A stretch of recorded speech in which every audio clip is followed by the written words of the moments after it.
Yes, hello everyone, and welcome to Knowledge Word Sharing Season 2.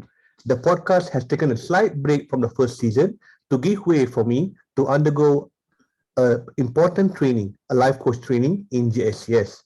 So from May to October, I enrolled in this journey of pursuing my passion, which is to become a life coach to serve as many people as possible worldwide. And in October, I've successfully graduated from JSCS.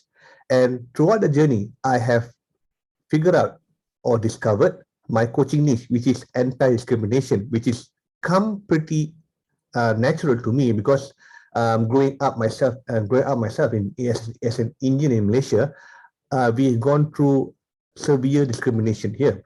So that matter comes in natural to me. So knowing that, I tweak the podcast a little to highlight this issue of discrimination so that people worldwide will be more aware of this issue. Okay, so therefore, in these upcoming episodes, I will invite people who have been victim of discrimination, how they came out of it, and eventually being called themselves victor in the journey. Today's guest is Chrishanne Sebastian Pillay, or better known as Chrishanne the Wordsmith, the founder of Chrishanne Proofreading. Now, a little backstory before we start the interview.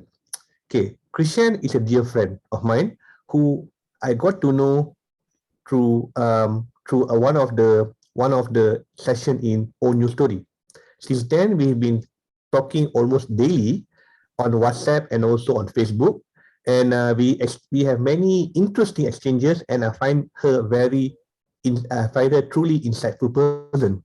She always has something to talk about, especially grammar. So, so therefore, Christian is not a person where you will try to mess in terms of grammar because she will give you a rough time. Trust me.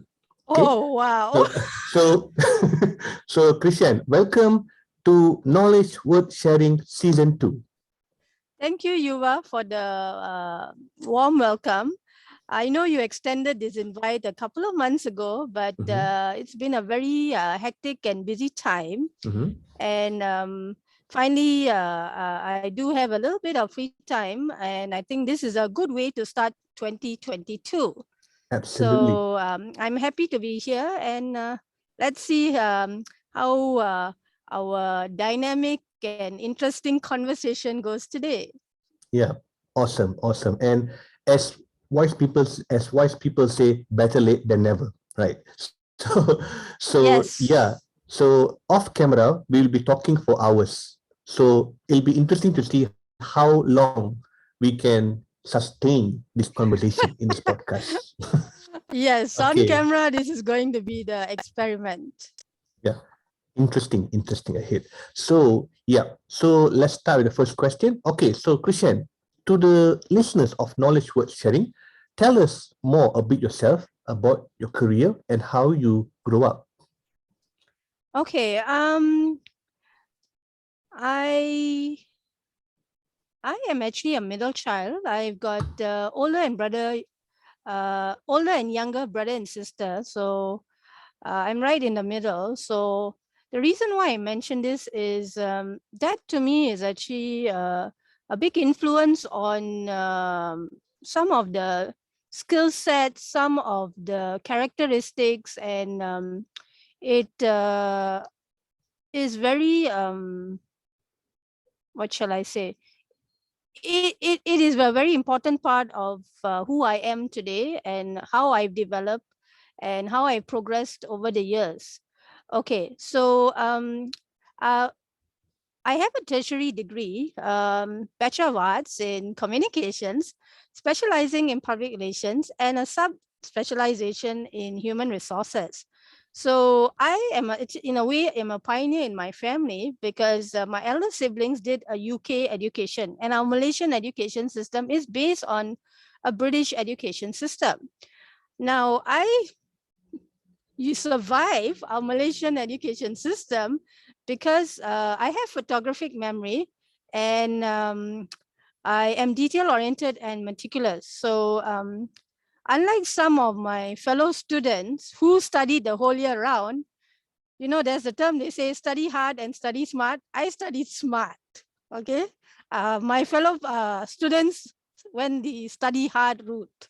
Okay. So basically, my style was listen to the teacher, take notes, and my best friend at the time was the highlighter. I will highlight important points in the textbook. You know, things like history, geography, moral, what other subjects? All those subjects where basically you are supposed to absorb the information. And our Malaysian education system is that the way to score in exams, or so I've been told, is absorb everything and regurgitate the whole thing out. So whatever you take in, you're supposed to vomit it out. I'm sorry, I'm not trying to gross anyone out. Vomit it out exactly verbatim in the exam. And that is supposed to be ideally the way you're supposed to score. Okay. So I survived Malaysian education system that way. By nature, initially when I was younger, I was actually an introvert. Okay, but there was a pivotal point in my life when I was in Form 5. So I'm the person who sits quietly, listens to the teacher, takes notes. When it comes to group work, that is the time it's going to be extremely challenging for me.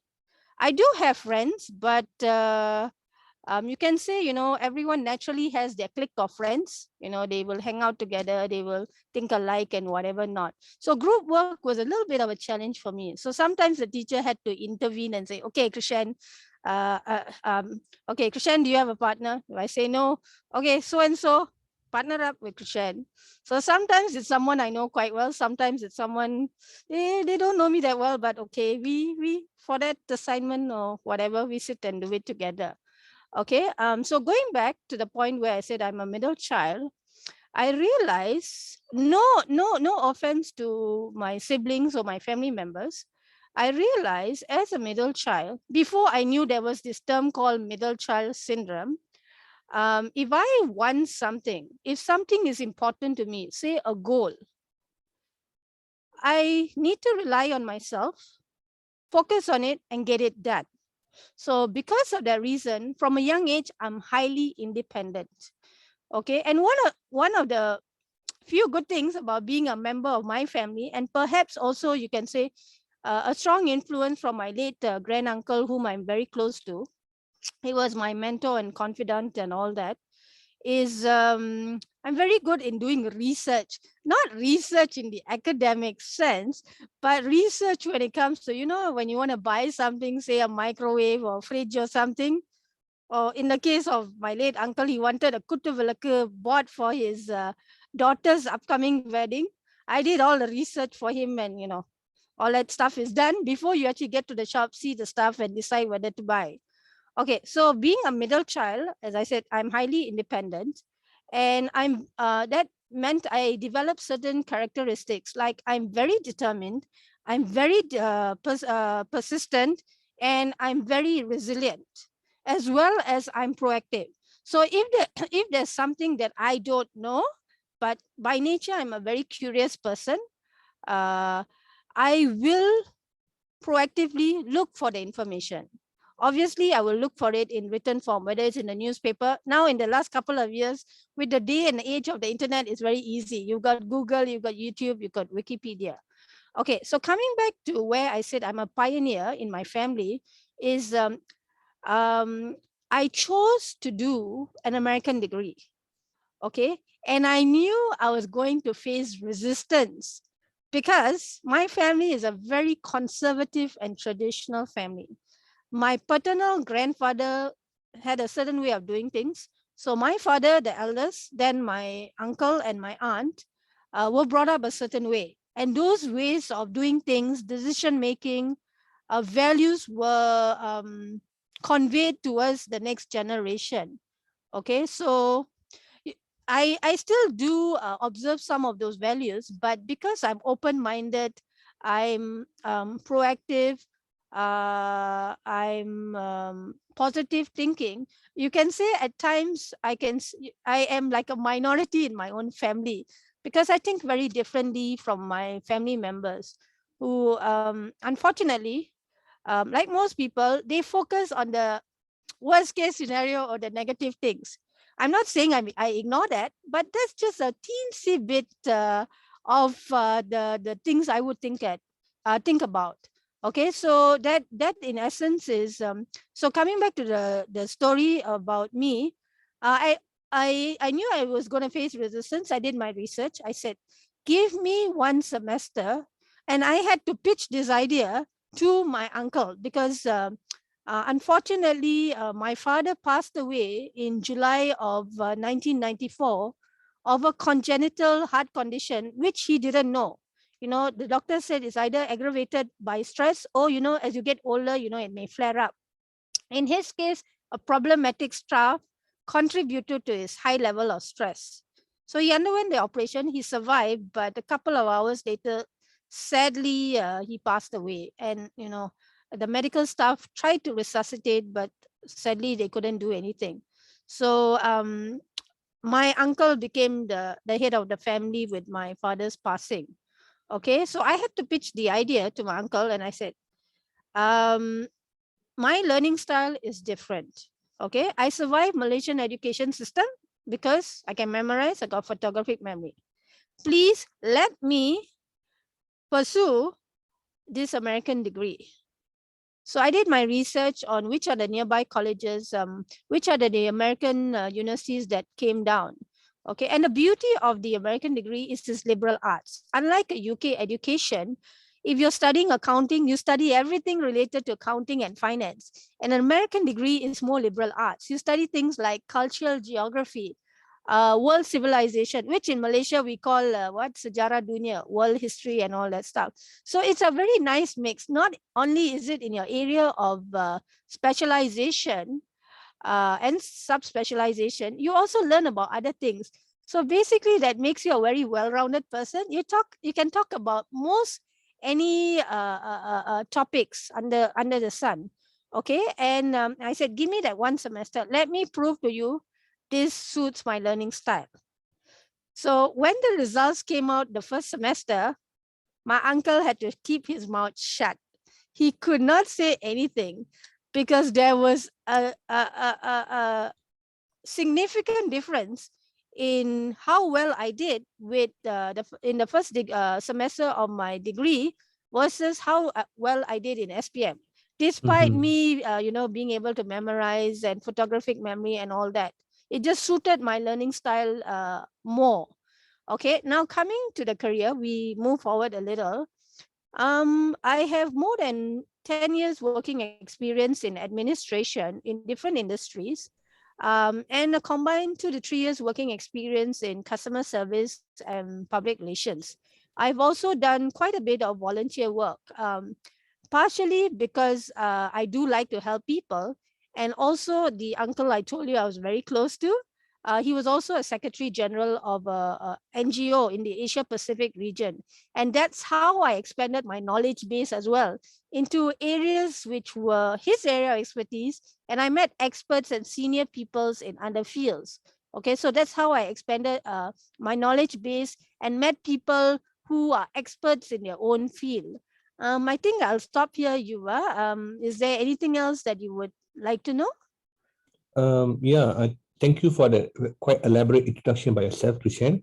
And yeah, from the introduction, I can feel the emotion that you felt through, and especially when you start to talk about family. But we'll hold our horses first, because like we will come to the discrimination part later in the interview. Okay, Sure. so going to the thank you for that, Christian. So now the next question is more about your career. So I can see from your backdrop, you mentioned the list of services that you provide: redesign and edit resume, CV, proofreading, translation, and copywriting. So I'll focus on these two important service that you have in your firm, in your firm. Okay, so in your opinion, what is proof editing and copywriting? Because there are many people out there who was still blur about these two things. So can you please give your own explanation in the terms where simpler man can understand? Okay, Yuva is actually proofreading, not proof editing. So Okay, proofreading, proofreading. Sorry. basically, my definition, there may be multiple definitions for this. The proofreading service I provide is basically I reviewed my client's writing and I look at the spelling, the grammar, and the written flow of English. When I say written flow of English, that includes things like a punctuation, a comma, a full stop, how the sentence structure is, because the purpose of me providing the service of proofreading is so that once I'm done proofreading my client's writing, whatever form it may take, whether it's an article, an assignment, a Facebook post, a book, a letter, whoever is reading it will be able to read it in and have a smooth and pleasant reading experience. So that is what I mean by proofreading. Okay. With regards to copywriting, my definition again is I ask my clients to give me the raw information. So they may give me some certain ideas or maybe some certain words about a certain product or service, or maybe themselves. Okay. They need help promoting a certain product or service. Okay. Or perhaps maybe writing for their website. Okay. Um, and that raw information, I take that, I use my command of English, my wide vocabulary, and I try to make it as interesting and exciting as possible in order to capture the attention of the reader. Okay, so that is my definition of copywriting. So my client gives me the raw information, I build on it, I improve it, I use my own writing style and my unique way of thinking, which is I do think out of the box, and I'm quite creative in terms of ideas, and I help the client to highlight what it is that they want to highlight. So that is in simple terms my definition of the difference between copywriting and proofreading. Very well said, Chrishanne. Thank you so much for that. So basically what we say is proofreading is about like changing the format of the writing so that people can read it smoothly and without any distraction, while copywriting, like you have to, it's more in writing where there's a certain format. For example, like if you're applying for a job or applying for aid, so there's a certain format where people have to follow, right? So if they don't follow a proper format, then most probably the writing will be rejected. So this is where you come in. Okay. Not so much a format, Yuva, for copywriting. Basically, it depends. Whether it's the copywriting, it could be like so far. Some of the things I've done copywriting for, a client of mine who was developing the website for her client. She wanted me to, initially she wanted me to write the content for like the about page, that event space and all that. But then during the course of the discussion, it evolved, and finally she said, Shen, can you write me a killer article? Now, when I heard, I know the meaning of killer, I know the meaning of article, but I've not heard that phrase together, killer article. I'm like, wow, this is like, sounds like a very demanding, very, very high standards in terms of the expectation. And I was thinking, okay, never mind. Let's take this on as a challenge and see. And it went well. Okay. So not so much a format, Yuva. You can say in for me, copywriting, another word I would use would be creative writing, because it's a creative process. Writing is a process that takes time. Unfortunately, many people don't understand that. They think maybe if you're fluent in English and you've got a wide vocabulary, you can do this very quickly because you're talented and you're skilled. But that is a misconception. With regards to proofreading, Yuva, not so much changing the format. It is more like, as I was saying, the sentence structure, with regard to the words used, the punctuation, and basically not having sentences that are too long. And the purpose of the proofreading when I do it is so that whoever's reading it, when they read it the first time, they should be able to understand and extract that important information that is there. So there is no need for treasure hunt, there is no need for guessing game, that kind of thing. So that is the end result that I want to give to my clients. Okay.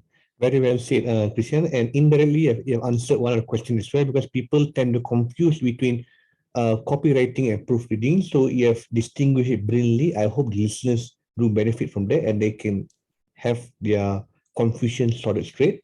So yeah, so your service is proofreading and copywriting, right? So Though okay, copywriting is occasionally Yuva. mm, Proofreading is actually my second most popular service.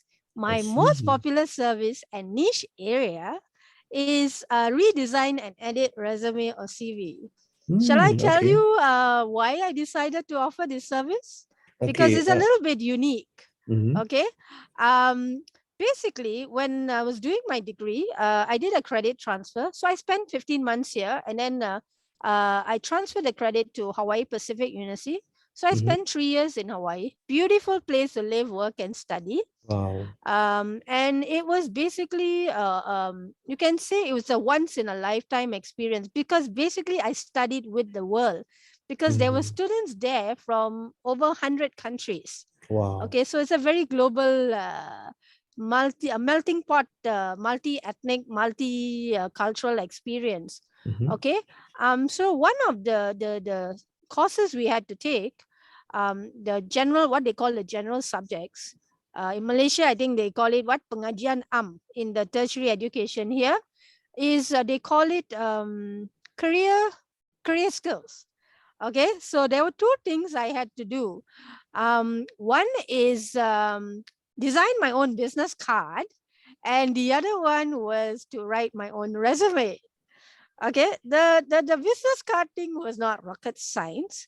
In the US, it's actually very simple. You know, they've got these things called the Avery perforated sheets. So you mhm. can buy that, and you know, there's a setting in Microsoft Word. I think one of my friends or someone told me, okay, we had to design our business card, we had to design our resume, and we were not given any guidance, nothing. We basically had to start from scratch. Wow. Okay, so that, as I said, that's that every perforated sheets thing. I think there's like 5 columns on one left side, 5 columns on the right side. So I just played around with 2 or 3 different fonts, and for my name, I think I put a little bit of color so that it stands out a little. Okay, and so that's how I designed my business card. Now, when it came to writing my resume, now this one was a little bit more of a challenge compared to the business card. So this is where I use my own talents. Because I'm detail oriented, because I'm meticulous, I think about things in a very logical, systematic way. That's basically, those skills is what I put to use. Okay, so I basically wrote my own resume from scratch. Okay, Wow. and I used that to apply for, let's see, what did I do? I used that I think apply for a job. I think one of the other assignments we had was to apply for a job. Okay, for that Okay. class. Okay, and then over the years, so 3 years I was in Hawaii. I came back. Oh, by the way, I graduated with honors. Okay, Wow. so this is the icing Congratulations. on the cake. Okay, if anyone doubted whether my pursuing an American degree was the right choice, from the time I got to Hawaii, every single semester for 3 years, I studied the whole year round. The only break I took was Christmas 1999 and January 2000. Okay, because the spring semester started only towards the later half of January. So that was the only 1 month break I took. Okay, and that's why I traveled to Los Angeles for a few days, went to Disneyland. with my Wow. uncle and my younger brother and my paternal uncle who were visiting, and spent a few days also in Las Vegas. Okay, so that was cool. Okay, Nice. so I graduated. I was for 3 years in a row. For 3 years in a row, 98, 99, 2000, every single semester, I was on my university's dean's list. Okay. Wow. Secondly, because I was on my university's dean's list, my university nominated me for the National United States Dean's List. And Wow. half of 0.5% actually who get actually nominated get added or inducted into that Dean's List. And then besides that, I also applied for the National Communications Honor Society, the local chapter, and I got inducted to it. And I graduated with honors, cum laude, so the first level of honors. Okay, and okay, so coming back to the resume thing. Okay, so I graduated. I came back to Hawaii. When I came back, okay, this is gonna age me. Um, I'm not sure how many of you all know about the yellow pages, the telephone directory. There's the white one where is all the people whose phone numbers you want to look up. It's the white one, the white pages, and there's this thing called the yellow pages. So all the advertisements were in yellow pages. This is before there was this thing about internet and Google and YouTube and all that. Okay, so what I did was I went through the yellow pages. So I looked at two things. The first 10 hotels listed in the yellow pages. Okay, number one. Number two, the first top 10 public relations agencies. Okay, and I wrote inquiry letters to these hotels and public relations agencies saying, hi, I'm Chrishanne. I graduated with this degree. I am inquiring whether there is a suitable position in your organization. And of course, I used the original format of the initial resume that I created in Hawaii itself. And over the course of my working career, I have changed formats, added certain things, removed certain things, taken feedback given, say, from recruitment consultants, or when I go for some interviews, sometimes the HR executive or HR manager may give you certain suggestions. And if it sounds logical and sounds useful, then I will incorporate it. And then sometimes someone will say, hey, how come is this? Why is this here? Take it out, take it out, take it out. So, it's a little bit subjective what to put there and what not to put there. Okay. And so I have, in essence, redesigned and edited my own resume or CV. Okay, so I felt that I don't think this is an important skill that we should be taught in Form 5, or if not Form 5, before we graduate from college or university. Okay, because not everyone is fortunate enough to further their studies to tertiary education. Some people may start working straight away after Form 5. So it should be taught in Form 5. And also, if you go to college and university, you should be taught that before you graduated, because this is an important skill when you want to look for a job. Okay. But for some people, I understand maybe when they started working many years ago, there was no need. It wasn't absolutely mandatory to have a resume. Okay, the reason why I say this is I added on a service, resume or CV writing, because I came across a client who's middle-aged who actually did not have a resume or CV. In my mind, I was like, wow, okay, this is not a fresh graduate. This is an older person. So I said, okay, Chrishanne, just shut up. There's an opportunity here. Offer the service. And to date, she's the only one so far who is the person who is the reason why I started resume and CV writing. Okay, so even before this pandemic, Yuva, when I started on this journey of doing freelance work, coming soon is going to be 4 years, because January 8 is exactly the 4 years ago that I started on this very daunting and adventurous journey. Wow, so advance redesign and edit happy. resume or CV besides proofreading, was one of the first few services I offered. And Advance happy anniversary. Yeah. along the way, based on clients' demand and seeing the trends, I added on certain services. Case in point, the resume and CV writing. Then I added on things like individual profile, company profile, copywriting. Originally, it was just basically translation, um, subtitling, because I'm a movie buff. In recent years, I noticed when I go and watch those English movies, like Spider-Man and all that, I go there to be entertained, to relax and de-stress, but I get double the entertainment. I'm like, ha ha in my mind, not ha ha out loud. When I see the wrong word being used in the subtitles in Bahasa Malaysia, I'm like, excuse me, no offense to anyone, which idiot got paid to translate this? Because they did a very, very bad job. It's a totally wrong word for the context. Okay, so that in essence was why I offered the service, redesign and edit resume or CV. Before this pandemic, it is my niche, it is my number one service. After this pandemic last year, you can say the demand has double or triple or quadruple, to the point that sometimes I had to tell my clients, hang on a minute, based on my current workload, if it's an urgent request, maybe I may not be able to accommodate it. Okay, back to you, Yuva. Okay. Okay. Thank you again for your willingness to share your story about your services. And before I continue, I just want to wish you advance happy anniversary for initiating this Chrishanne enterprise.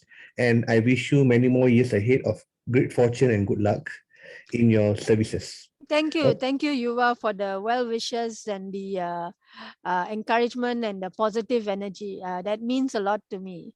Okay, you're welcome. Okay, so right now, so since you're offering this service, right? But right now, currently you have this competitor, but this competitor is not in the form of a fellow human being. I mean, you do have competitors in fellow human beings, but you also have competitor in the form of a computer, digital. What I meant that is software like Grammarly, Scholarly, Quillbot. So in this midst of many competition for who provide similar services that you do provide, how do you see yourself differently and how do you come out of it? How do you able to come out of it? Yes. Okay, yes. With Grammarly, actually, Yuva, I may not. I know a little bit about Grammarly. I may be wrong here. Correct me if I'm wrong. There are actually people who do manual proofreading, Yuva. It is not all automated.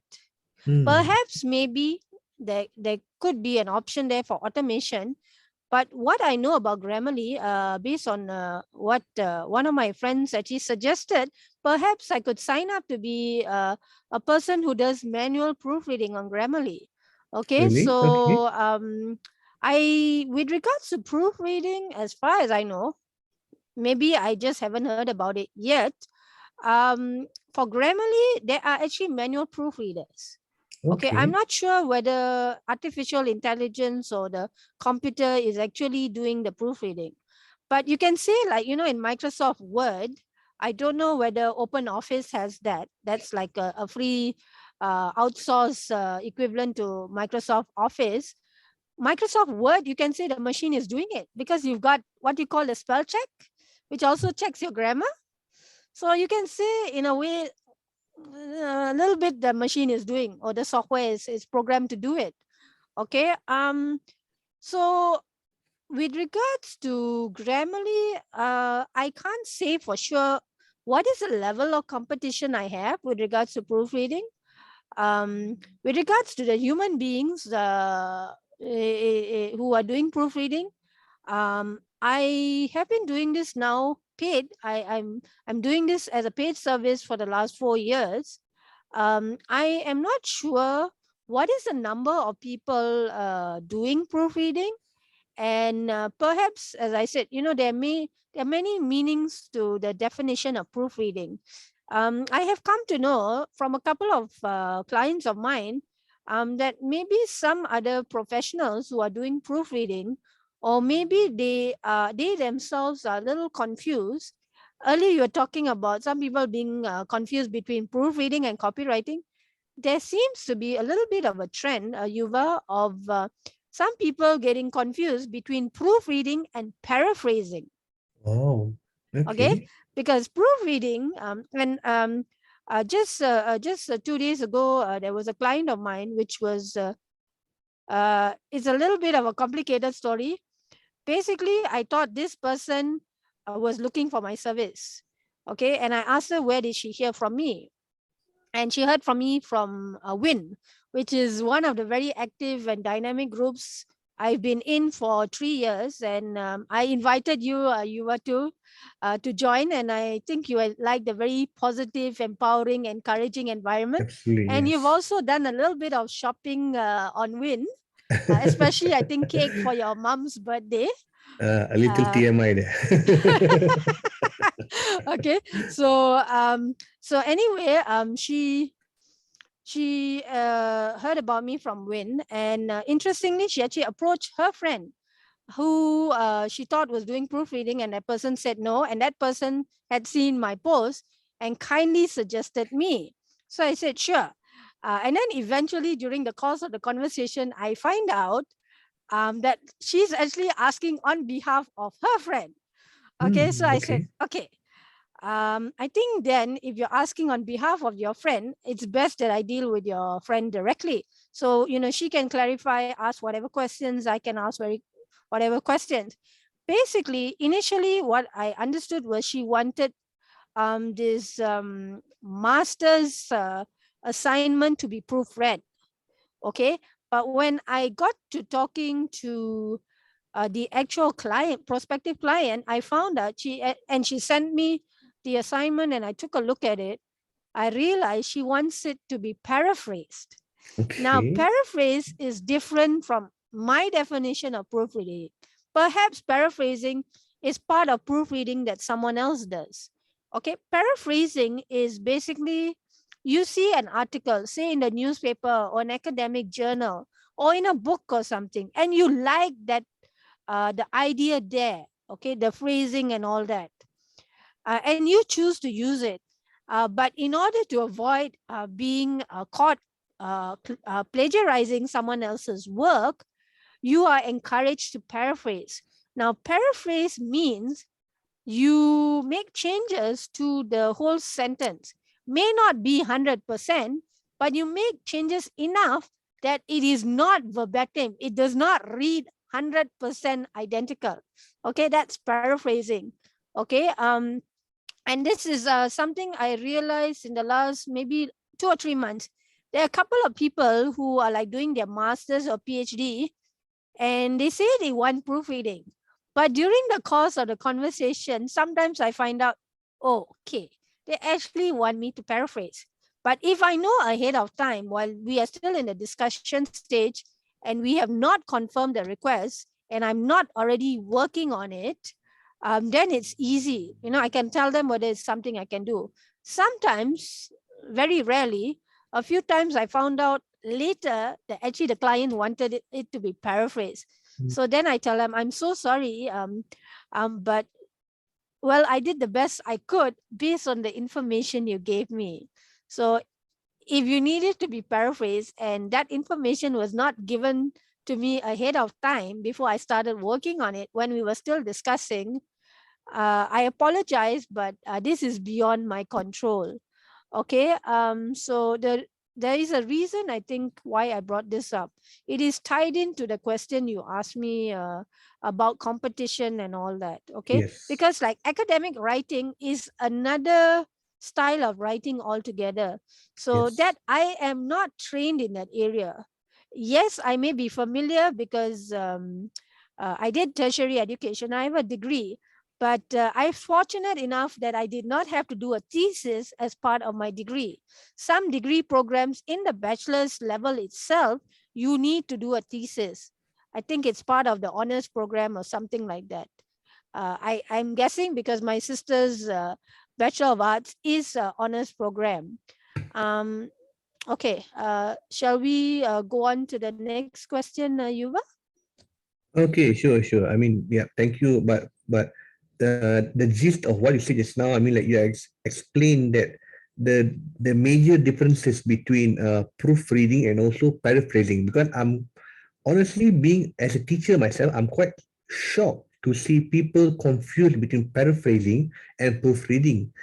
Because yeah, I mean a part of being a teacher myself, I'm also currently pursuing a doctorate, and I do know the difference between paraphrasing and proofreading. But listening from you that some people do confuse between these two is quite appalling, quite surprising. But anyhow, it is what it is. So yeah, the But next Yuva, question. I think we don't. I don't think we can necessarily fault them. Perhaps their exposure to the English language, or they're just not familiar with the term paraphrasing, or maybe someone told them something and they didn't decide to do research, or perhaps, as I said, this could be in the other context of academic writing rather than creative writing or letter writing or just copywriting. You know, there are different branches of writing, Yuva. Mhm. So, um, yes, it is a little bit shocking, but we have to educate people. We have to create the awareness so that more and more people will be exposed to this, and we can break the misconception and the confusion between proofreading and paraphrasing and copywriting and other different genres of writing. Absolutely, Christian. You said it. You have put a nail on the head, which perfectly brings us to the next section of the interview. Because I believe discrimination happens when there's ignorance prevails. Ignorance happens because there's when certain people have lack of understanding of what what they are into. So when they are ignorant, they will do the things wrongly, and they feel justified. They justify what their wrongdoing is, and therefore there'll be tends to be misbalance of power, misbalance of influence between two or three parties. So therefore I strongly agree that the best way to combat discrimination is by educate these related parties. I mean, I'm not talking about in terms of proofreading or sorry, I'm talking in general as well. We have to educate all related parties so that ignorance doesn't stand a place in the world. So education is very important. So thank you for saying that.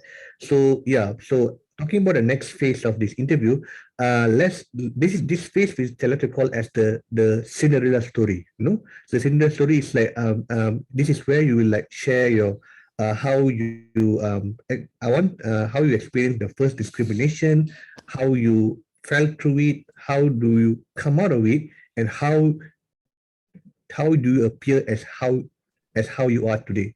So my first question in this phase will be, can you please share briefly a few of your first discrimination story growing up? Okay. The way I see the word discrimination in this case is being underestimated, not being accepted for who I am as an individual. Not so much in terms of the racial aspects, which is what most people think of when they see the word discrimination. Mhm. Okay. Or in the case of inequality of opportunities or Yeah. resources. Mhm. Okay. As I was mentioning earlier, you can say that in my family itself, I'm seen as the underdog. Okay. Mhm. And I have time and time again shown my family that no matter what obstacle or barrier or challenge gets in my way, I will rise above it. Wow. Okay. Nothing is impossible. And Yes. in fact, I'm sure you've heard the twist on this. If you break up the word impossible, it's I am possible. Yes. I'm possible. Okay, Yeah. I am possible.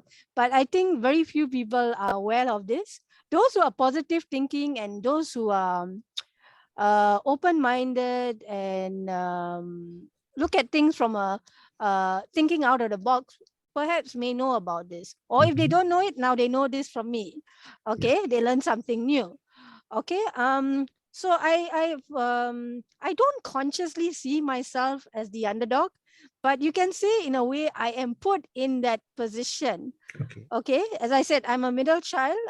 It's because of that I rose above certain things, and also when it came to my tertiary education, Yuva, I will continue a little bit because this sort of ties in a little bit to what you're talking about, discrimination, my interpretation of it. Okay, Okay. so as I showed that I did well in the first semester of my degree, um, I almost didn't go to Hawaii, Yuva. Wow. This may be a little bit shocking to you, Okay. Okay. but because the uncle I told you that I was very close to, coincidentally lived in Hawaii. Okay. Okay, so my paternal uncle thought the reason why I wanted to go to Hawaii was because my uncle is there. It explains. Okay, and he says, you don't have to go to Hawaii for the degree.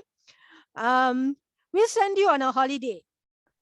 So in Okay. my mind, I was like, this is the sort of like, I was like, this expression in my mind, I Meh. was like, Feeling meh. oh my goodness gracious me, how can you say this? Okay, but I out loud, I didn't say that lah. So I proved my point by saying my university was the very first American university to come down to Malaysia and regularly have information preview sessions.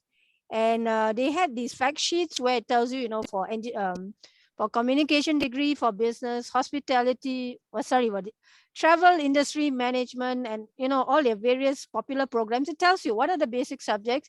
And it tells you also, depending on your area or specialization or major, what are the subjects you take. And then there's the subspecialization and these thing called unrestricted electives. So this is where you can take like art appreciation or theater or whatever other else that's not part of your degree program and add it in.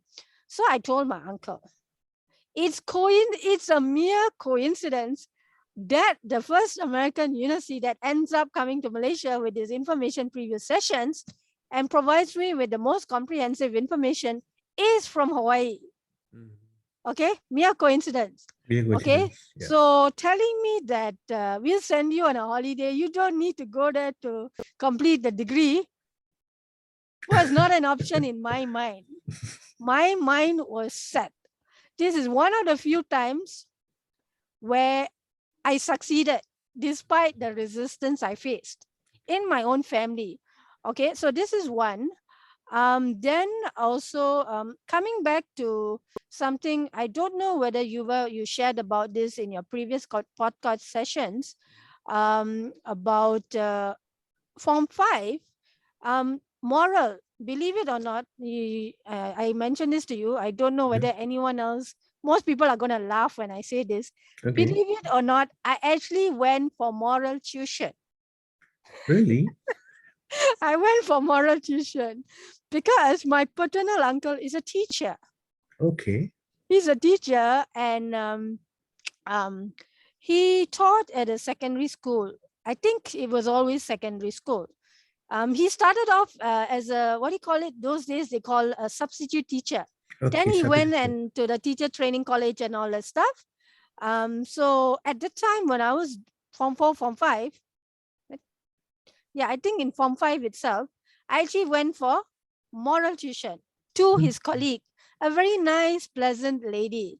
So I actually enjoyed not exactly a fan of tuition, but got used to it over the years lah. You know, if the teacher is pleasant and friendly and makes the lesson interesting, then I enjoy it more. Otherwise, it's like the ultimate torture. Must go for tuition, that kind of thing.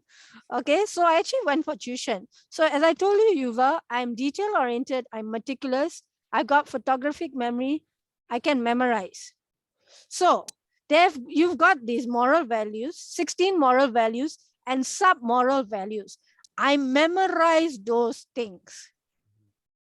I think you will be horrified when I tell you that come Form 5, I only passed moral. I did not get a credit.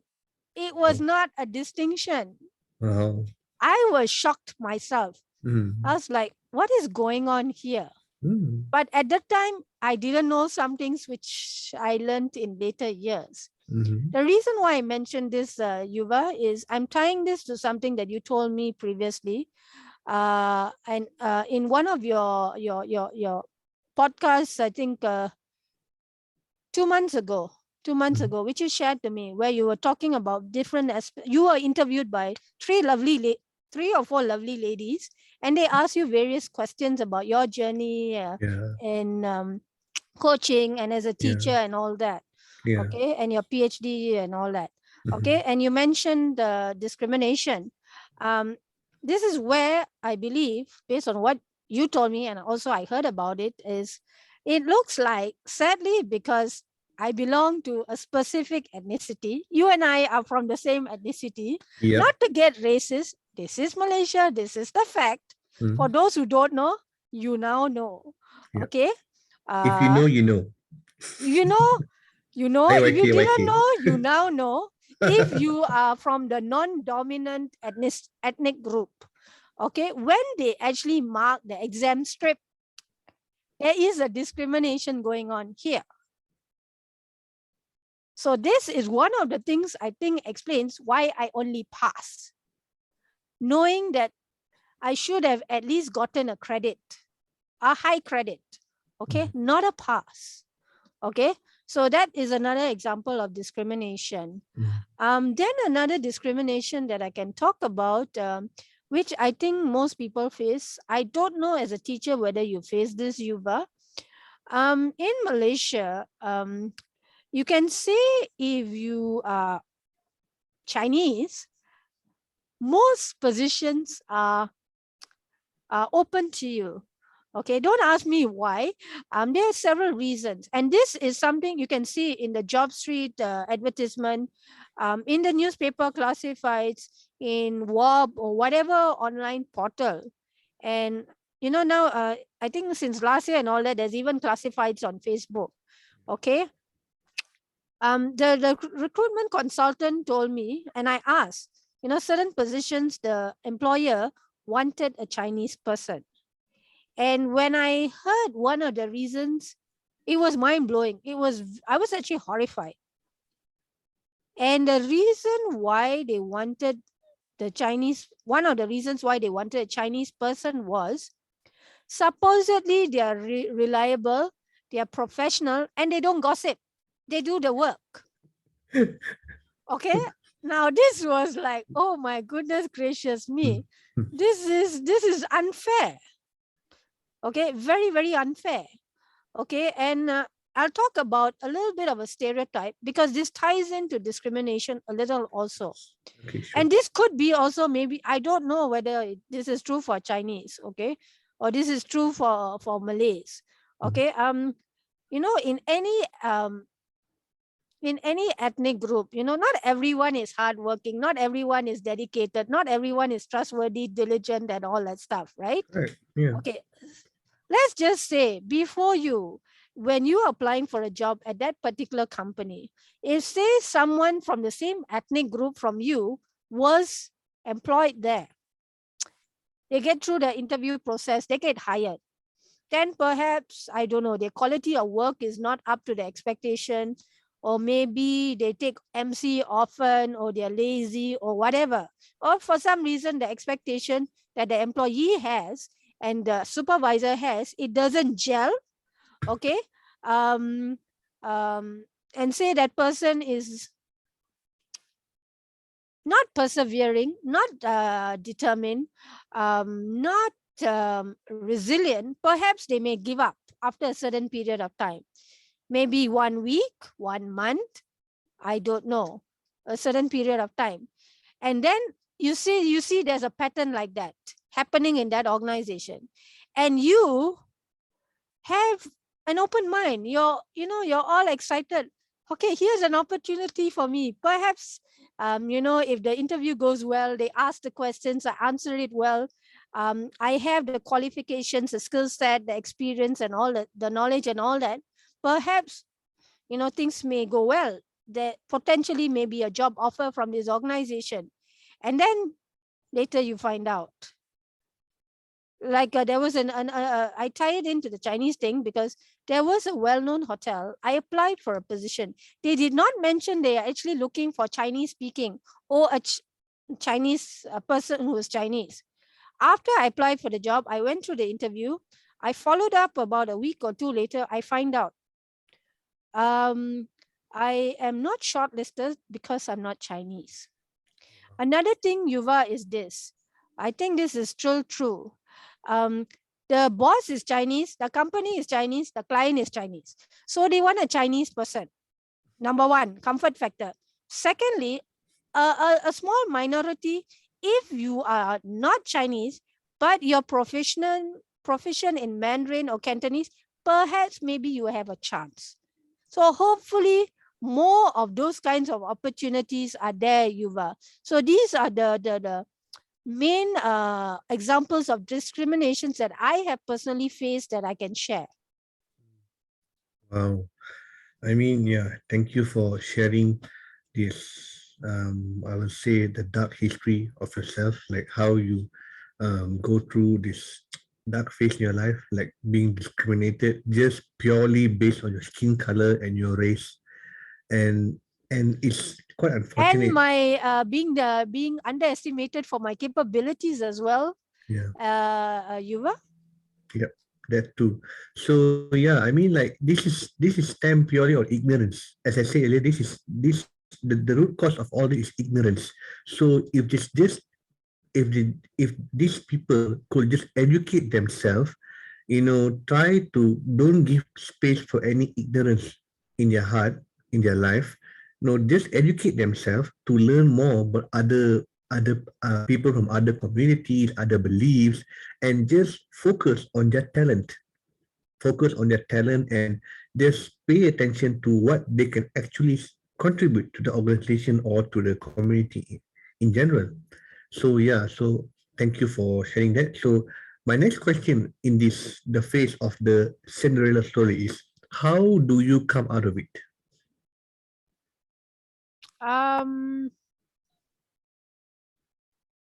Come out of it. Is there any specific stage of any of what I shared? Are you Okay. talking which particular scenario?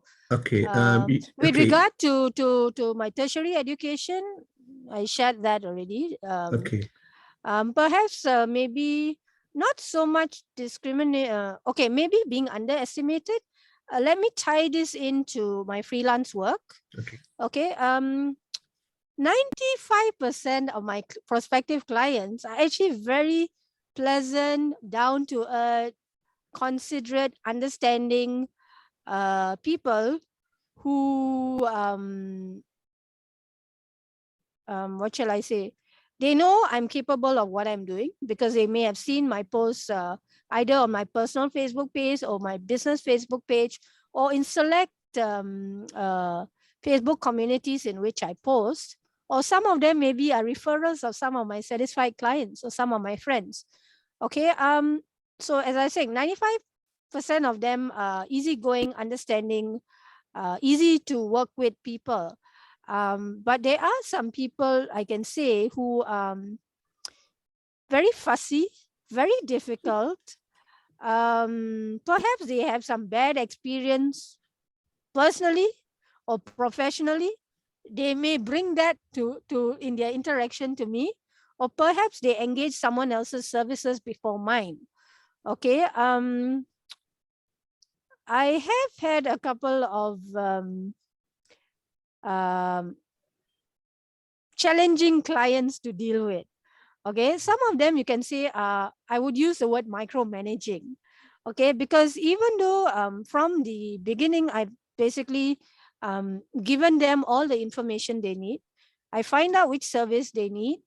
I give them the definition of the service so they understand. If they're not familiar with that service, they can somehow get a grasp of what it is.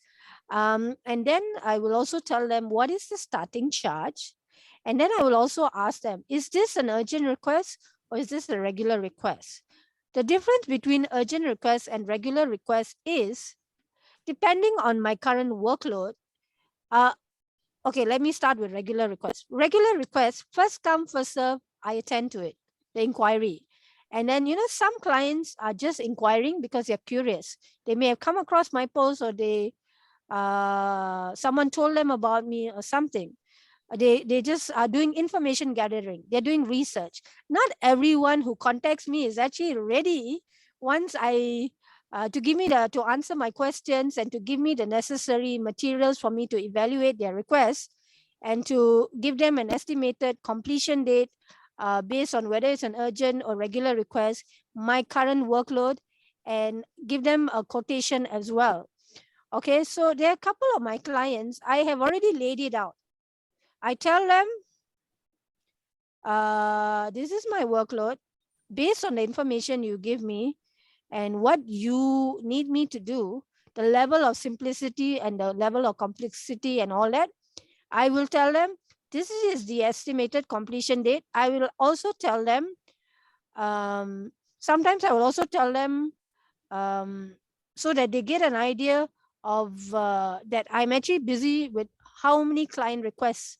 Okay, so that they know that that if I'm asking for a little bit more time than what they want or what they thought it would take, it justifies it. Okay, I will tell them, estimation completion date, this is what I can do for you based on the information and materials you give me. Some of my clients are not the type to let me get to even that completion date. Some of them will check on me maybe 2 or 3 days before. And then I also learn from experience. When I say a certain date, now I define it very clearly. I will say this date, this evening or night. Because I realize some people, when I give a specific date, they may be thinking they'll get it at 10 o'clock in the morning, or they may get it at lunchtime, or they may get it at early evening. So I have some clients who are like that. And the other challenge I face sometimes, Yuva, is not so much now, but I get inquiries at really odd times at night, in the Really? wee hours of the morning, at midnight, at 2 o'clock, at 3 o'clock, and all that. Okay. If I happen to be awake, since this pandemic hit, you can say I'm sleeping a lot later than I usually did. A bad habit I picked up from my previous full-time job, because in the office, I couldn't get a lot of work done because colleagues and my supervisor wanted certain things. So I had to bring back the work and all that. And sometimes working too late in the office is not practical, So I bring the work back home, I relax, I watch TV, I have my meal, and then I continue doing the work. Okay, so since this pandemic hit, my pattern of doing things has changed. I pivoted in different ways. Okay, and so if I feel enthusiastic enough to reply the message at that wonderful time, I will. Otherwise, I will wait until working hours, so to speak, and then I will reply the message. Okay. So these are some of the challenges you can say I face. Not discrimination so much. And sometimes, some of my clients will ask me, can you show me an example of, like, when it comes to like copywriting or like redesign and edit resume or CV or company profile? They'll ask me, can you show me an example? So I tell them, sorry, I can't, because if I show you an example, especially when it comes to redesign and edit resume or CV, if I show you that, you don't need my service. If you see that, basically I'm giving you everything. I'm giving you like the Holy Grail. I don't know whether this term will. I'm giving you the Bible. I'm giving you it. My blood, sweat, and tears, and what I have learned over more than 15 years, hands-on, I'm giving it to you. That's one. Number two, I also don't show it to them because I tell my clients, whether it's resume or individual profile, proofreading, or whatever material they give me, the raw information and the end result, I am not going to show it to anyone else. I keep it strictly private and confidential. Okay. But some of my clients may be a little bit Concern, they will ask me, please keep this strictly private and confidential. I said, no worries. This is already something I do. So these are some of the things that anyone who is interested in knowing about what I do or potentially interested in engaging my services, please be assured, whatever you give me is between me and you. Yeah, I mean, yeah, once again, Chrishanne, thank you for sharing that. I mean, people tend to misunderstood when certain people charge a certain fee for their service, because when you pay a certain fee, you are not just paying for the service, you paid for their effort, for their time, for their energy, and even worse, for the amount of years they spend practicing themselves, honing their skills to come to where they are today. Similarly, Christian, for my life coaching as well, if I charge a certain fee for my coaching services, they will say, "Oh, why are you charging so expensive?" I said, "No, because like I'm giving my time, my presence, my energy to this session, and not just that, the amount of hours I spend practicing and also training to come to this True. level." And also the investment, the monetary investment you put Absolutely, into to paying for that coaching course that you course. took up. Yeah. Okay. So So yes, this is true. Unfortunately, again, this comes into the part where we have to educate and create awareness to people who are not familiar with what you do and what I do. correct. Perhaps yours, maybe they may have heard of in the last few years, probably they would have heard about coaching. Okay, but Mhm. there are now different types of coach. You've Yeah. got your life coach, you've got your career coach, you've got your business coach, and whatever Mhm. not. Yeah. Okay, and I call myself a freelance consultant, and my tagline is Chrishanne the Wordsmith, and that is Mhm. something I coined actually last year. It wasn't coined from the very beginning. Okay, and I actually got the opinion of a few people. I think I even asked you, Yuva. Mhm. I actually had certain ideas I had about my tagline, and quite a few people actually like this. Yeah. Okay, because number one, Mhm. it's my name. Number Mhm. two, it represents what I do, and it's very catchy. My name already is unique. Not Mhm. many people you will say, or not many places you will see the word wordsmith being used. Yeah. However, I think Yuva, I came across somewhere in LinkedIn the other day, someone actually put the word wordsmith, I think, in their profile under their photo. That word is there somewhere, or Yeah. maybe in their summary about themselves, wordsmith. Okay. So you are talking about, yes, the service we provide, and the amount of money that's paid for it. Okay, this is very subjective, Yuva. And this is also tied into some of the challenges I faced. Okay, some of my clients who are not aware of what the service is, they're totally new to this whole thing, and they don't know when I charge a certain amount, you can say maybe 1% says it's expensive for Yuva. 99% will not say it's expensive. Only 1%. I'm fortunate that only 1% says it's expensive. 99% for the most part is okay with it. Okay. And yeah, it is a little bit challenging in that some people, when it comes to products and those common items, whether it's groceries or skincare or stationery or clothing, most people know what are the prices, what's the market rate.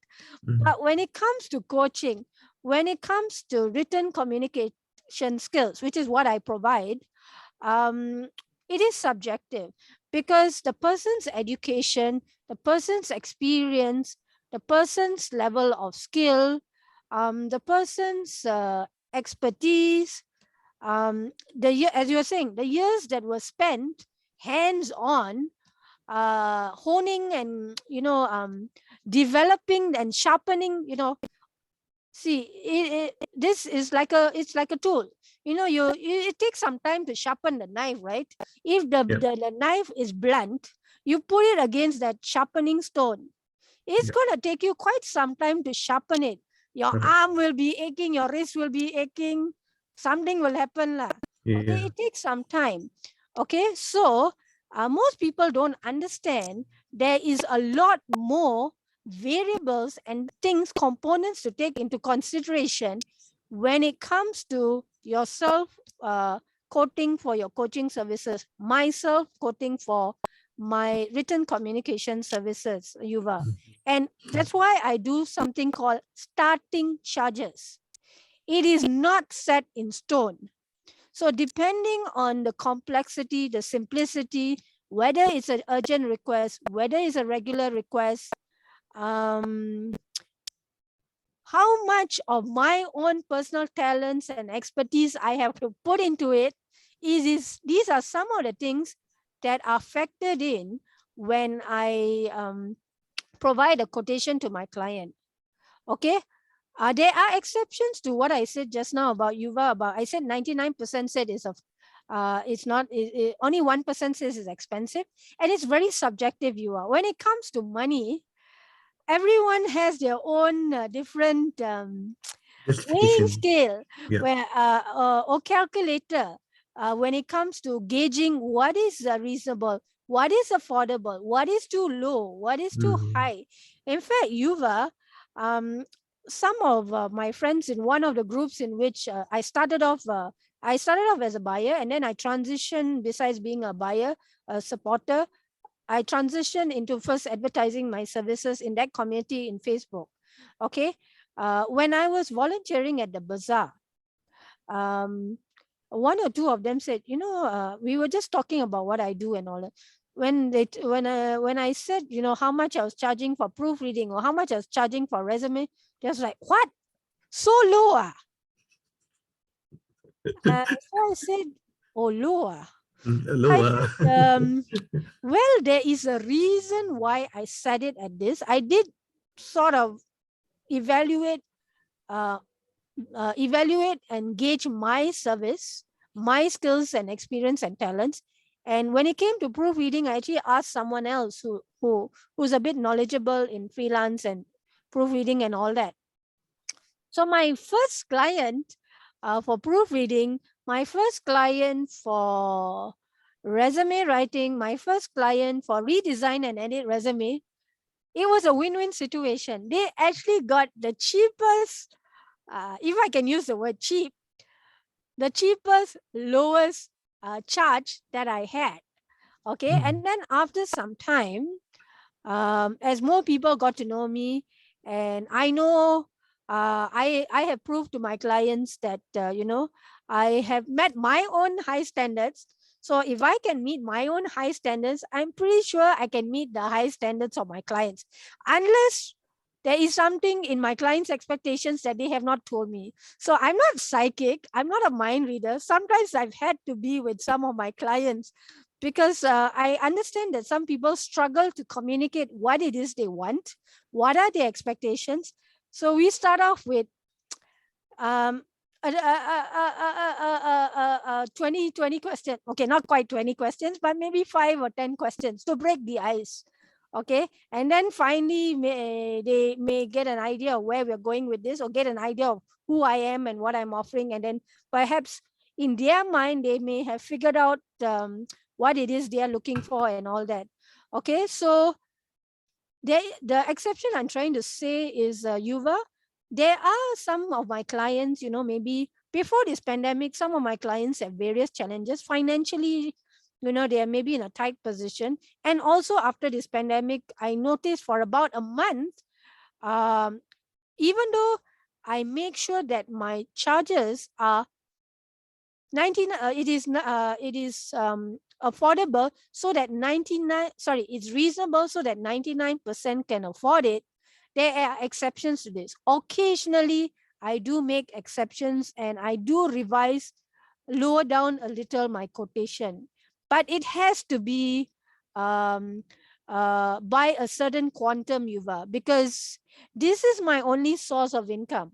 I don't have any other source of income. My freelance work, which originally, Yuva, I didn't mention this earlier, the reason why I got into freelance was not by design. It wasn't planned. My last full-time job was what you call a fixed-term contract. I worked in this very well-known private university, and working hours were good. It's a good environment. Benefits were good. Convenient location and all that. Unfortunately, 90% of my job description was to keep 5 senior people in a very technical field, which is not my area of expertise, happy. I had to do what you call 5 different ways of writing meeting minutes, Yuva. Even though there's a format, the organization has a format, I had to write 5 different ways because each of them want different degrees and levels of information. So imagine I had to keep those 5 heads of department happy, as well as the teaching staff. The 10% is actually the stuff I love, and I actually don't report to those 5. But you can say a major chunk of my job description is to keep those 5 happy and the teaching staff. I and my supervisor actually got along because we had certain similarities in characteristics. So it was sort of a broad hint was given to me. As with most organizations where you are working, there's this standard thing called a probation. It's either 3 months or 6 months or whatever. So it's a time where both the organization and the employee decides whether there's a good fit in terms of the skill set, job description, expectations, and all that. So it was told to me, Yuva, during the probation period, that initial evaluation, that there are certain things to improve. I tried my best to improve, but it is very hard to keep this many people happy, even though I tried to read their mind, write like them and all that. Okay, so unfortunately, when the contract ended, even though I started job hunting, I wasn't fortunate enough to secure the next position before the contract ended. So I was doing a little bit of soul searching. I was doing thinking. I was contemplating, doing Grab, even while I was still working at that organization, to get some extra money. What people call like a side hustle, or an additional thing on the side to get extra income besides your full-time position. Okay, so I was thinking about Grab, but then at the time, there were cases of some customers actually attacking Grab drivers. Okay. And then I think later also Grab bought over Uber. Then there was an influx of drivers and all that. So this is where you can say a little bit of the underestimating bit. My elder brother said, "This is not safe. Some Grab drivers are being attacked." Me being a girl also is another discrimination, another level of discrimination. Okay, so my brothers were allowed to do certain things, go out late and all that stuff, whereas I was expected to be home for up till about maybe 15 years ago by 10 p.m. Then I extended it and extended it and extended it. So now, if I'm going to be home before midnight, I'm not going to say anything. If I'm going to be home maybe later than midnight, then I will call home and say. So this is, you can say, the inequality, so to speak, a little bit of discrimination. I'm tying it there. Okay, so where was I getting? I'm not sure where I was going with this. There was a reason why I brought this up.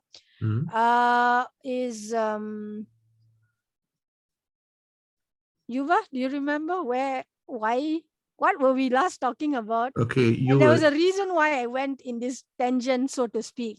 Okay, no, basically the question was, how do you come out of it? But I think how do you come out of it? Okay, so how I go about it is I look at it in a very analytical sense, Yuva.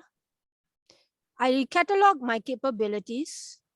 I research information. I think about it very carefully. If I know someone who is a bit more experienced or knowledgeable in this particular topic or this particular industry or whatever, I will consult them. Okay, and in the last couple of years, Yuva, let me go back a little bit. Okay, this ties into what you're saying about how do I come out of it. I remember I said originally I was an introvert.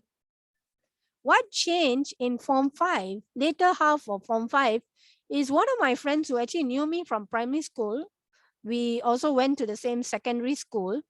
She said, "Chrishanne, why are you so quiet? Talk lah more." All that's all she had to say. After that, that was like like a dam, right? There's like water dammed into the dam. So then you pull up the sluice gate or whatever gate or whatever you want to call it. Yeah. Okay. That switched on it was a paradigm shift for me. Okay, that pull is in the analogy of a dam. You pull up that gate or whatever you want to call it, and from that point, no one can stop me now. Until I became a little bit self-conscious, Yuva. Some people actually said I was talkative, and the tone in which they said it was not encouraging. So for a brief period of time, I was a little bit quiet, not so talkative, but not as quiet as I used to be. Okay, so I have learned over the years to adapt accordingly, because I'm a person who actually likes things to go according to plan. I like a certain routine. I like things to, you can say, I'm no longer a control freak lah. You can say many years ago, I was a perfectionist. I maybe could be categorized mildly as a control freak. But I've learned that there's only so much you can control in life. True. You can think it out, you can plan it out, but life happens. Either the universe or the big man or woman upstairs, the Almighty, has other plans, because they know more than we do. So how do I come out of it? Go with the flow. I had to learn to be spontaneous.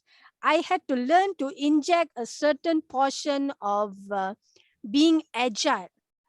To use the term that I learned so much about last year is pivot. Before the pandemic, my understanding of pivot is the pivot table in Microsoft Excel, which is a little bit complicated. Okay, I learned, and don't ask me now, I can't do it now, the pivot table. Okay, because this is a kind of skill you need to continuously do it, and then you sharpen it. Okay, so going with the flow, then stepping out of my comfort zone, Yuva. 4 years ago, when I was without a job, and I knew the last couple of years is an employer's market, and I know they're very fussy. They either want fresh graduates, or they want a certain ethnic group, or they want a certain age. Okay, coming back to the discrimination, Yuva. Okay. Once you, at least in the newspaper and the job agencies, once you hit age 35, 35 and you're not touched 40 or not touched 45, somehow to employers and recruitment agents, you're like suddenly invisible, Yuva.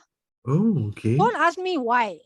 Somehow between the age of 35 to 40, it's like you no longer exist. So if there are any job vacancies, we were talking about discrimination just now. If there are any job vacancies, if you are 35 and above, and you have not touched 40 or 45, because there is another level of discrimination in that some will say 35 and below. The couple of recruitment consultants said, what's your age? So I tell them the age. Oh, over 35. I said, yes. Sorry, our clients are looking for 35 and below. I said, okay, thank you for letting me know this. It's good to know. Then there is the other extreme of discrimination. They want someone who is like 40 or 45 and above. They want the mature and very experienced person.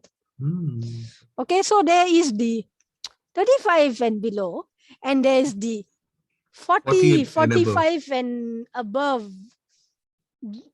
Considered senior executive sort of managerial level in a way.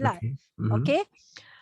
So I've learned, so coming to the story of how do I get out of it? Again, I was a pioneer. No one in my family has done what I've done again. I stepped into the unknown world of freelance.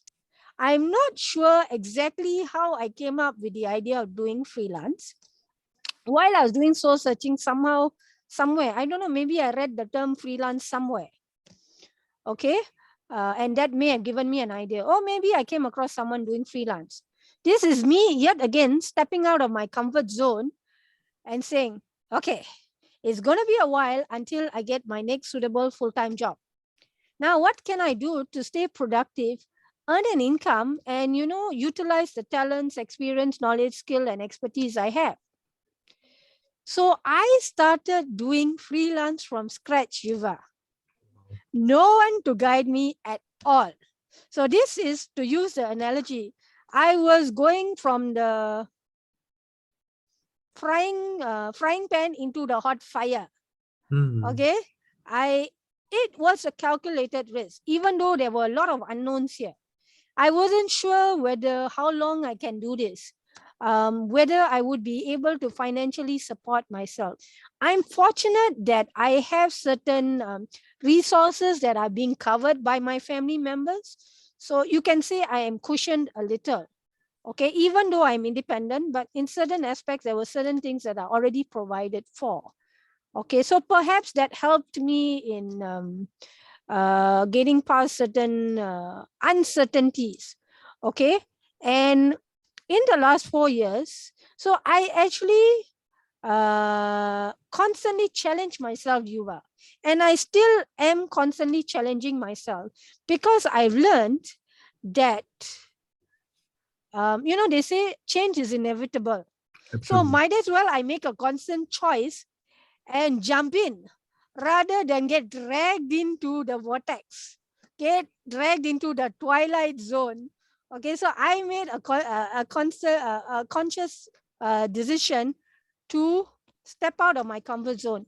And over the years, and in the last 4 years, and especially in the last 1 year, because of this pandemic, I was thrown again out of my comfort zone because I had to pivot again.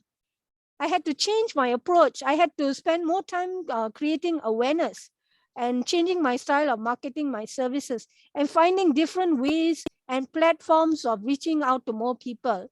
Yuva. So it is basically, there is no set formula, Yuva. Basically, you need to be agile. You need to be proactive. You need to do your research. And please don't hesitate to ask for help. There's nothing wrong in asking for help.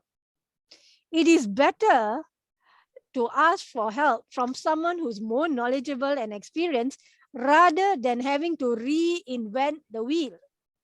You're going to spend a very long time. And nowadays, in the current context, is they say, go get a mentor, go get a coach. So you can learn from someone who's been there, done that, and still there, and you can say learn practical, useful tips, Yuva. So I hope that answers your questions of how do you get out of certain things that are not within your control, not something you planned. How do you deal with situations that are not of your own choosing? Wow, very well explained elaborately, and yeah, I believe every listeners out there, especially the young adults, will truly benefit from what we say just now. So thank you for sharing that, Christian. So yeah, we come to the last two questions or interview. Yeah, I mean time passed very fast. It's Yes, over.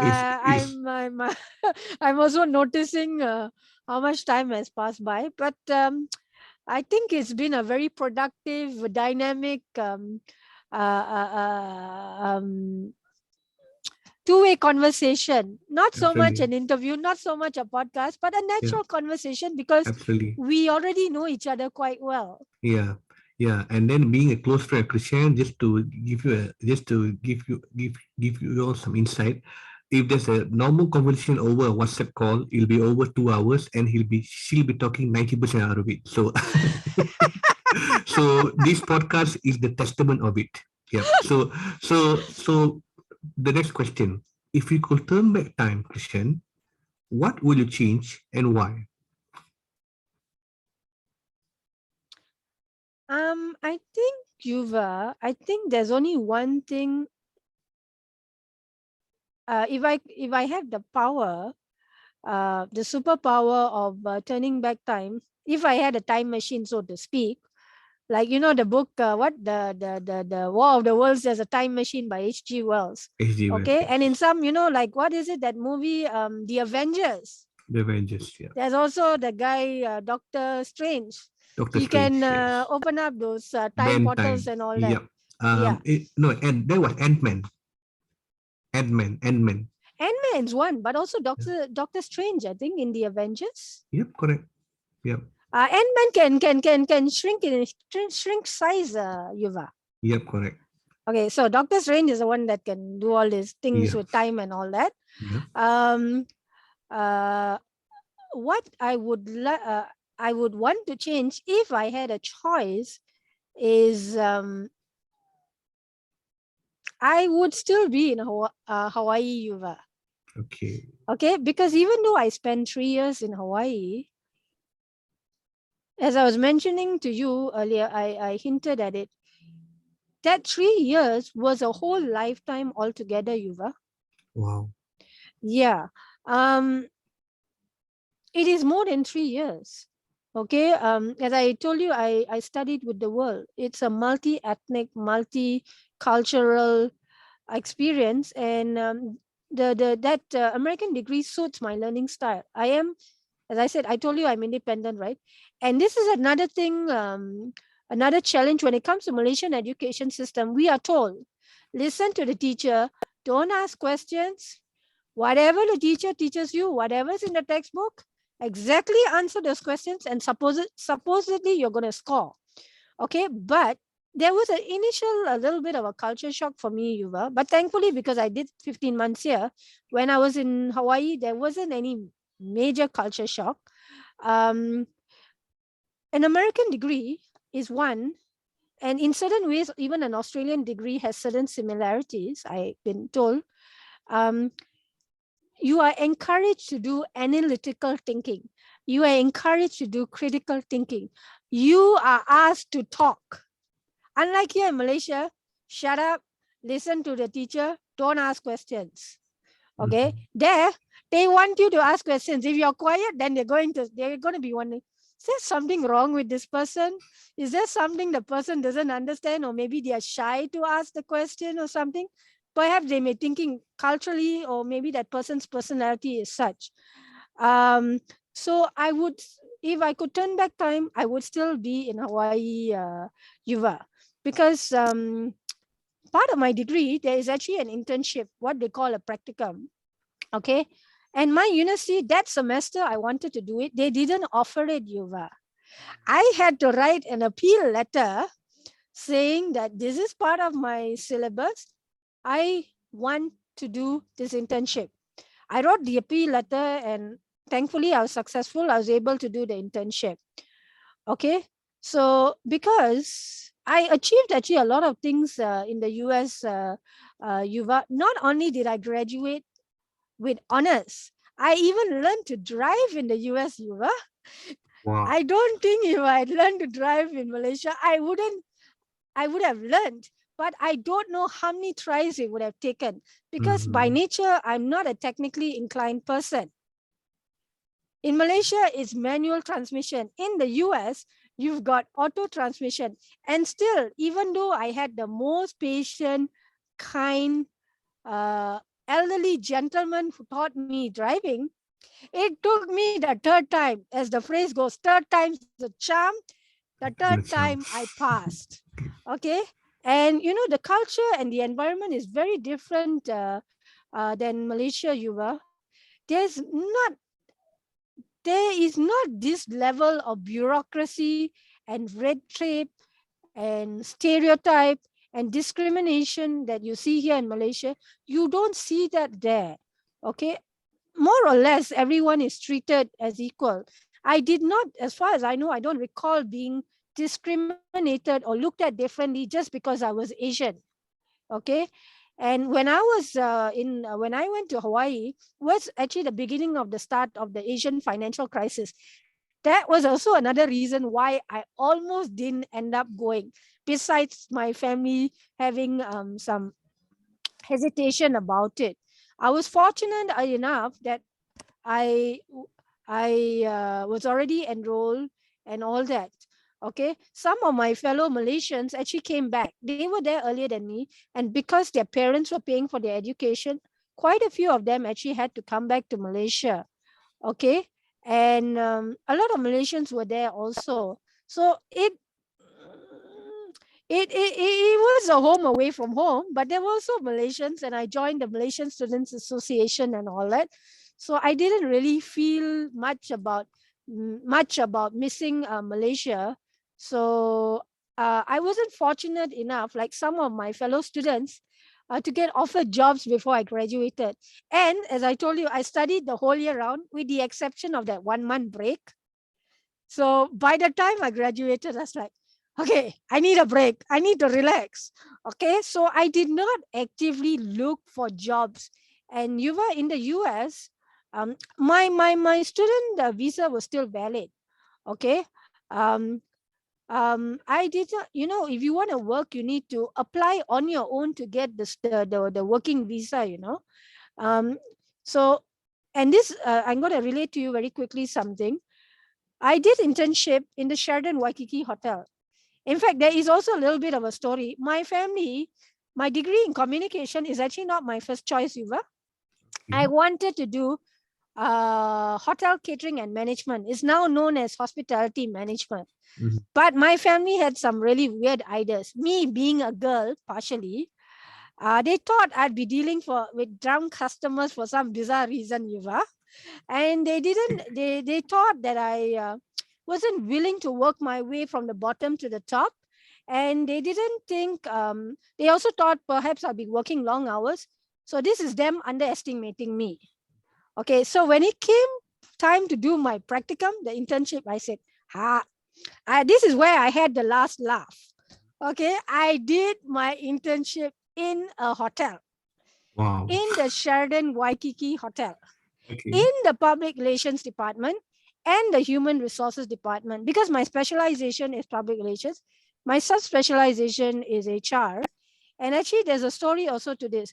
It is not by coincidence that I chose to do a degree in communications. Since my family didn't want me to do hotel catering and management, I was thinking, what is an area I can go into? I should be able to work in most industries. So I think at the time, communication was popular. So I said, okay lah, let's go and do communications. Then I had to choose a subspecialization. I chose public relations. It was deliberate. Subspecialization instead of a double major. I chose human resource.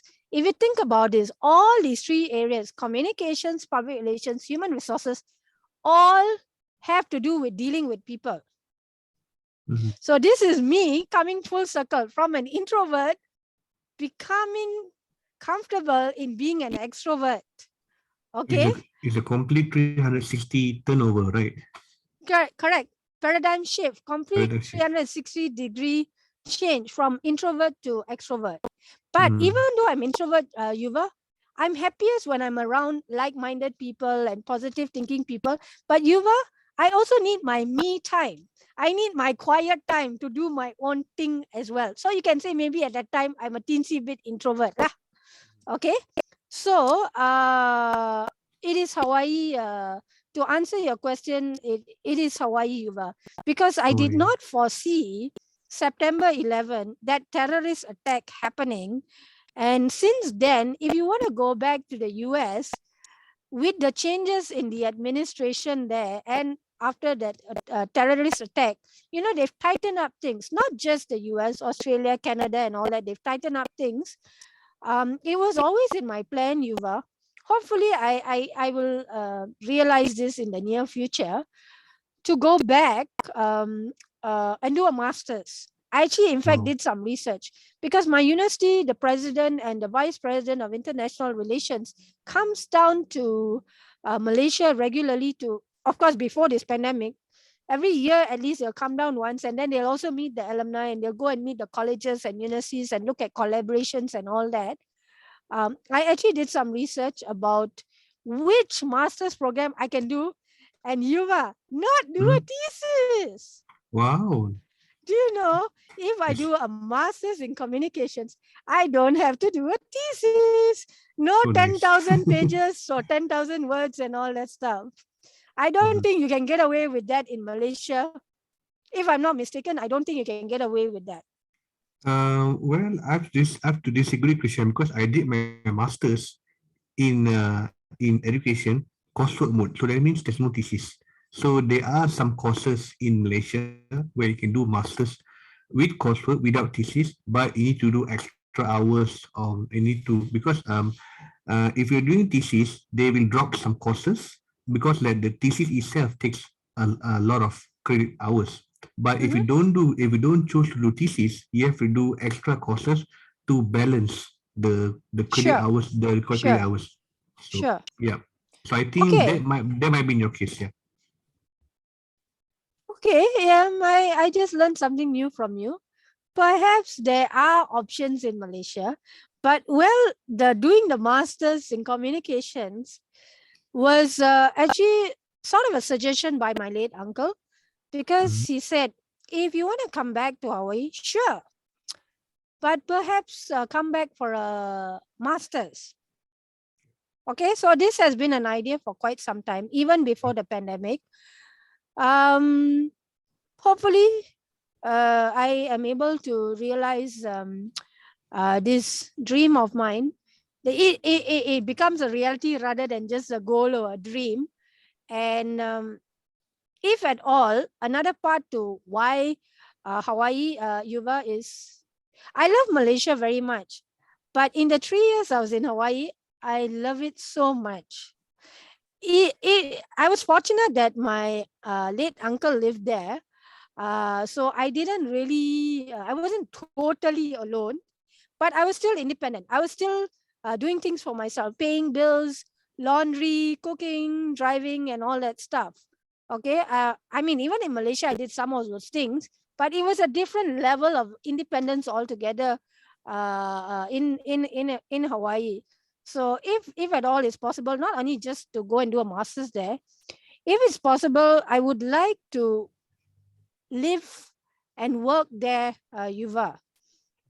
So that is my answer to your question about if I could turn back time, what would I change?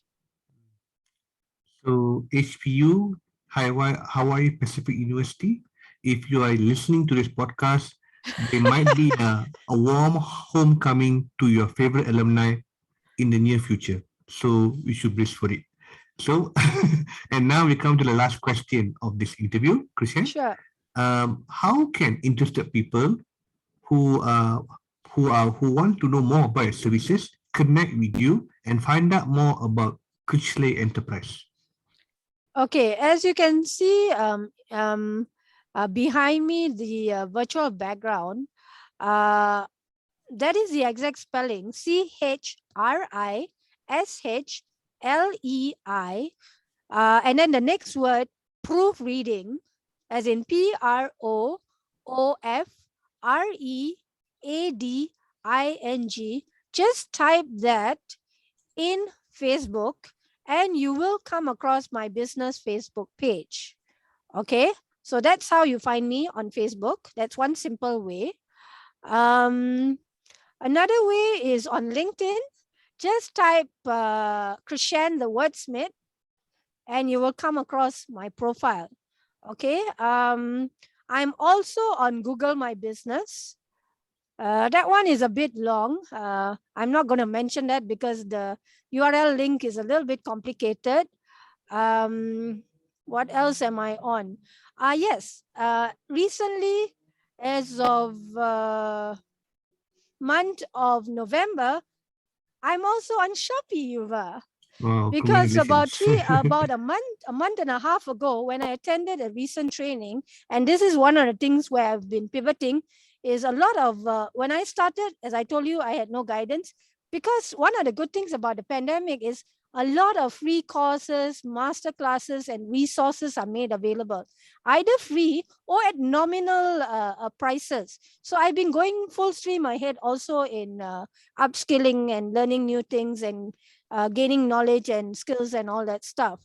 Okay, so about a month and a half ago, in one of the recent trainings I attended, the trainer actually mentioned e-commerce and talked about Shopee and Lazada. Now, I already use Shopee because of this pandemic and how my family reacted to this. They took on some really extreme measures with this pandemic, and that's some of the additional unnecessary challenges I'm dealing with. Yuva knows very well. I've been doing a lot of online shopping, more than I did before the pandemic. So I've been doing a lot of shopping on Watson, a little bit on Book Access, Mr. DIY, and a fair amount of shopping in the last 1 month on Shopee. So I know it from the perspective of a buyer. So as of the month of November, I transitioned into a seller. So if you go to Shopee and you type, let's see, I think if you type Chrishanne the Wordsmith, or you type, okay, we'll simplify. Just type Chrishanne the Wordsmith. You should be able to find me. And another one, which I don't know how many people are on that, because recently I took up a training under HRDF on entrepreneurship, because I've taken a couple of various courses on entrepreneurship by different organizations. One of the things it gives us access to is their equivalent of an e-commerce. They're equivalent to Amazon and Lazada and Shopee and all that. They call this thing something called Janapreneur. This is HRDF's own e-commerce platform for some of the participants who have enrolled and completed successfully their courses. So I'm going to be on Janapreneur soon. Later this coming days, I'm going to be uploading my services, and you can find me there as well. Besides that, you can also, I think Yuva, later you will perhaps put a link to my WhatsApp shortcut link, and the link to my business Facebook page. That's another way you can also reach me, because I know this is a lot of information for everyone to absorb about what Yuva and I have discussed. And also very quickly, I've mentioned some of the various ways you can contact me. So yeah, that's basically it, Yuva. Okay, all right. Thank you, Chrishanne. Okay, for those listeners and for viewer who missed out whatever Chrishanne said just now, I will update all the contact details in the podcast description and also in the video description, so it'll be easier, more convenient for you to reach Chrishanne. And also, if you browse Chrishanne Facebook page, there'll be a trending hashtag which have the hashtag orange cat. Because if you if you see one of our editorial, you'll know what I mean. Why is the hashtag trending? So jokes apart, Chrishanne, thank you so much for coming. 1 minute, Yuva. Can I just briefly stop you? Okay. Yuva is very fascinated by this random orange cat that actually we do happen to have in my house an orange cat. But that orange cat we have in my house, my niece rescued the cat, and then it became my younger sister's son. Has nothing to do with the orange cat that Yuva loves and is fascinated about. There's the story to it. One last story, Yuva. I know we've had a long conversation. Is that orange cat is actually random. One of my friends, sometime last year, I can't remember who, definitely not Yuva, otherwise Yuva won't be so fixated on that cat and say that I owe the cat royalties, even though the cat doesn't exist. And the cat is just, you can say, a very catchy way of catching people's attention. Okay, the cat does not do any work. I do all the work. Okay, so the orange cat, I don't know what editorial Yuva put up, but later I will find out, I'm sure, after this. That orange cat does not exist. But I notice sometimes when I put that cat, it's basically the cat is peering over a piece of paper that is feeding out of a printer, and this is in my definition, the cat is doing proofreading. Okay, fictitiously. In real life, the cat is not doing proofreading. So that I just wanted to qualify that and give a little context to the orange cat, Yuva. So back to what you were saying, Yuva. Okay, all right. Thank you for that disclaimer. You have heard it from the lady herself. The orange cat does not exist. So so if you try to find the orange cat, I will be disappointed. So thank you for the disclaimer. So Thank yeah. you, Yuva, for that suggestion of a possible hashtag. I will think about it. But I think the Wordsmith is a memorable enough hashtag. So whether it is on Google My Business, on Janapreneur, or on Shopee, or on my personal Facebook page, or the community I created last year, in which I also invited Yuva, who kindly accepted. The Wordsmith is my tagline. So I think we'll keep things simple, Yuva. We'll stick to the Wordsmith. Let's not confuse people. Okay, sure, no problem. I mean, like after all, it's your services, and you have to find the word. So yeah, Christian, thank you so much for coming to this podcast, and I can proudly say you are the first interview guest for Knowledge Word Sharing Season 2.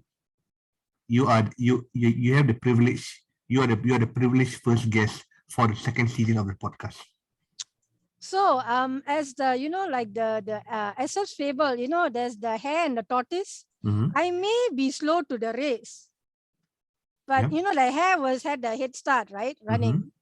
Okay, and then the hare was taking it easy, had a nap, and then who won the race? The tortoise. The tortoise. So the analogy is, even though Yuva invited me, kindly offered to have a podcast interview several months ago last year, but I think I believe things happen for a reason, Yuva. And a few days ago I said, Yuva, I have not forgotten your kind invitation. Let's start 2022 with a bang. And coincidentally, Yuva says he's going to new season. Get started on season 2. And I am humbled and honored to be given the privilege by you to be the very first guest or speaker on season 2. Yeah, thank you, Christian. I'm sorry there's no any potpourri or red carpet, but thank you for that.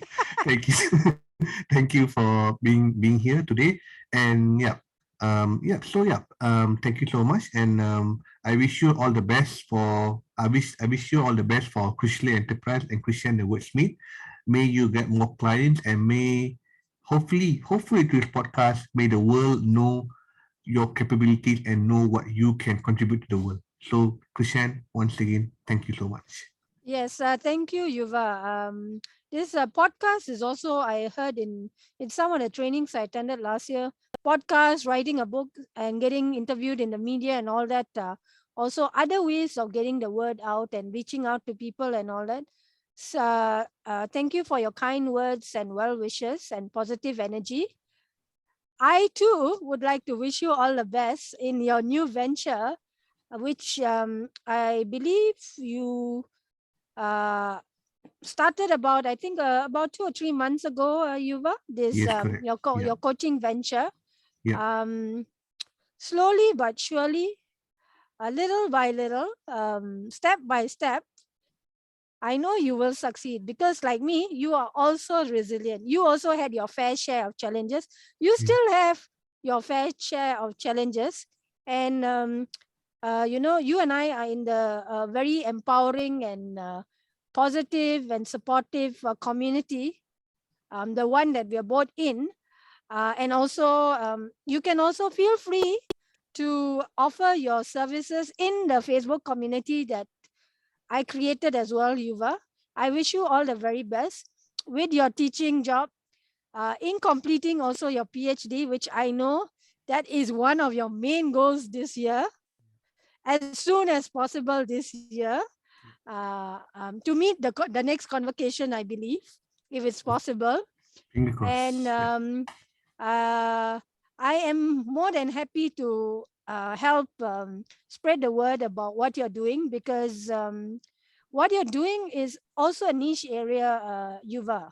You are a life coach, but as you said, your niche area is in anti-discrimination or bullying. Okay, so I don't think, as far as I know, anyone else is doing this. So it is good to have a niche.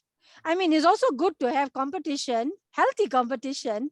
And competition actually is a good word. It's not a bad word like some people think, because humanly, each of us can only do so much. So when we work together in collaboration and partnerships with our colleagues or providing the same service or related services, we can actually help more people and we can learn from each other. Okay. So yeah, I will stop here now, Yuva, because we have now come to the end of this podcast and the video interview. We will continue our discussion as usual offline on off camera, WhatsApp. absolutely. All right. So yeah, the final word for today is the way forward is to collaborate and not to compete. So Chrishanne, thank you, and we have come to the end of the interview. Thank you. Thank you, Yuva, and take care, and bye everyone. Wishing all who are listening in to this and watching all the very best for 2022. May you achieve your dreams, and please, this is the year to step out of your comfort zone and try new things. Ask for help if you don't know something. Okay, bye-bye everyone. Bye-bye. Bye-bye.